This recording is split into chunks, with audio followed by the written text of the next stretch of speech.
కృష్ణా జిల్లా ఆవనిగడ్డ నియోజకవర్గంలో కూటమి నేతల ఆధ్వర్యంలో దివంగత కాపు నేత విజయవాడ మాజీ ఎమ్మెల్యే వంగవీటి మోహన్ రంగారావు వర్ధంతిని నిర్వహించారు.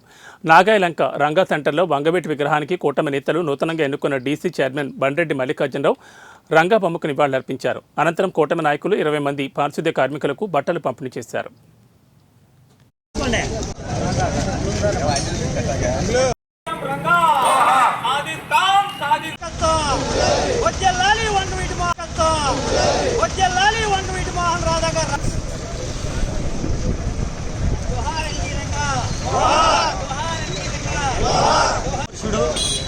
రాష్ట్ర బడుగు బలహీన వర్గాల ఆశాజ్యోతి వంగవీటి మోహన్ రంగా గారి 36వ వర్ధంతి సందర్భంగా నాగాయలంక రంగా గారి సెంటర్లో ఇవాళ నాగాయలంక మండలంలో ఉన్నటువంటి అన్ని గ్రామాల ప్రజలు కూడా ఇవాళ రంగా గారి సెంటర్కి వచ్చి రంగా గారి వర్ధంతిని ఘనంగా చేసుకోవడం జరిగింది.